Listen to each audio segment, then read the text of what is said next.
How do we understand what God's purpose for our life is? That's what we're going to talk about today on 2Q Life Lessons. Being able to recognize the purpose of God. You know, God told us in His word in Jeremiah 29:11, that He knows the thoughts that He thinks towards us. He wants to give us a future. He wants to give us a hope. So we have the blessed assurance that God thinks about us, that He is planning our life. And in the process of His planning, He wants to make sure that we are well cared for. He wants to make sure that we have a future. He wants to make sure that we have a hope. And so many of us can sometimes spend our lives searching for meaning. Sometimes we're wondering if there is more to our existence than just what we have or what we see every day.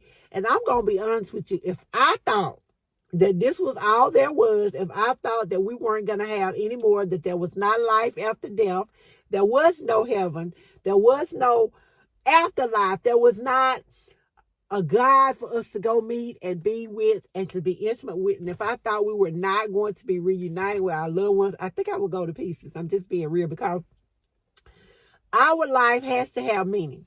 There has to be a meaning to the suffering. There has to be a meaning to the pain. We have to see our loved ones again at some point. And so it is with that knowledge that I can rest assured that I'm going to live with Jesus when I die. I'm not going to live in vain. So we talk about living with a purpose. We know that one of our main purposes is to serve God, And in our service is to others. It makes no sense for me to come to church every Sunday and play like I'm so excited or to be this big Christian. And yet still, I'm not serving my fellow man. We have to ensure that we are serving God. We all long for fulfillment. Let's be real. Most of us, now I said all, and I mean all of us long for fulfillment. At the core of our longing for fulfillment is a search for meaning, and we crave to know that our life has a significance. We want to know that we're not just wandering aimlessly through these days, that the things that are happening to us are happening for a reason. And so as we long to be fulfilled, as we long for purpose, we know that we can turn to God and He will answer that question about what is our purpose. He will fill that need. He will fill that void. And so when we are looking for what our purpose is, I think about a book that came out several years ago. It's a really good book. It's called The Purpose Driven Life. We have to know what our purpose is. We also need to have an understanding of what God's plan for us is. And I know I'm guilty. Hey, it's me. I'll raise my hand. Sometimes I don't understand what God's plan is for my life. And sometimes I wonder, and I've asked God, I said, God, what if your plan for me is not the plan that I have? Let's be real. Some of us have asked that, because I know there have been times when God has planned things for me and it has not been what I wanted, because I'm one of those people. I'm very strong with them. Like, I want what I want when I want it, and I don't want a substitution. I don't want you to give me something else. But I have to surrender my plans to God's plans. And sometimes it can be hard. But if we're going to find the actual purpose for our existence, and we're going to understand what God's plan for our life is, we have to be willing to release what we want and allow God to have His perfect works and His perfect will. We have to talk about allowing ourselves to be guided by faith. Faith is the substance of things hoped for and the evidence of things unseen. It's not faith if I can see it. It's not faith if I already know it. If I already have concrete evidence, then it's not faith. Faith is trusting. Faith is believing that no matter what, things are going to work out in my favor. Things are working out for my good. It is trusting that God is at work, even in the midst of my pain, in the midst of my suffering, that He is working and orchestrating all things for my good. Because we're told all things work for the good of those that love the Lord and who are called according to His purpose. And if we are to live, again, that life filled with purpose, a life filled with meaning, then we have to spend a lot of the time in prayer and in reflection. And I'll tell you something, so you think about the secular world, they do things a little different than we do, but they spend their time in reflection. They do reflect on the things that are going on within their life. And we can do the same thing. That's when we get in our quiet time, in those quiet moments, when we quieten our thinking, we quieten our minds, we quieten our hearts, we cut that television off, and we cut that cell phone off, and we get off of social media, and we spend that time reflecting on what God has told us in His Word. We quieten ourselves and allow Him to speak to our hearts, to our minds, to our spirit.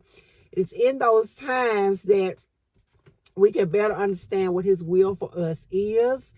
When we set aside that time to connect with God, when we set aside that time to connect with our Creator, we open ourselves up to receive His guidance and to get a better understanding of what He wants. You know, we're told again in His Word that in all you're getting, get understanding. We need to get an understanding of what God has for us.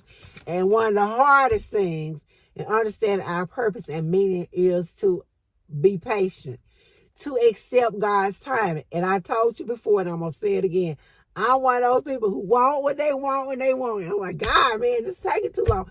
I want it. I want it to come now. But God often makes us wait. And in that time we're waiting, He is molding us and shaping us and building our faith and building our trust and building our patience. You know, we have to trust that He knows what's best.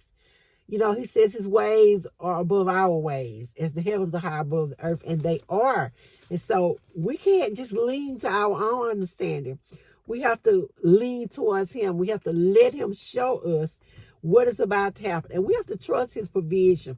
We have to trust that God is going to take care of all of our things. He's not going to allow anything to get out of control. He has everything in His plan. As we learn what our purpose is, again, I have to say it again. One of our main purposes is to serve others. And we serve others by giving our testimony. We serve others by giving our money. We serve others by, you know, we wash the feet of those that many may think are less than us or beneath us. But we serve our purpose when we act like our Father, who ministered to the sick, when He talked to those that were less fortunate. That's when we really serve our purpose. So when we're looking to find what our purpose and what the meaning of our life is, we have to look at the example that Jesus led for us. When we align our lives to God's plan and we serve others, it is then that we can find the fulfillment. It is then that we can stop wondering about our existence, wondering what's the meaning, what's the purpose. We are then being exactly what God wants us to be. We're our full, complete selves when we do the things that God wants us to do, when we emulate His behavior. Living with purpose is about understanding that our life is a part of a bigger plan, it's part of a greater goal. It's not all about what I want. When we're serving God, it's about what God wants and what He has for us and for our lives and for our community and for our world and for the people who are, that He allows to come into our path. And so I leave that with you today, that if we're going to live a life of purpose, and we're going to live a life of meaning, that we have to surrender our wants, our plans, our desires to God, and we have to live a life of service to others. I thank you guys so much for listening. This has been LaWanda Silver, Took You Life Lesson. I'll see you guys in the next video.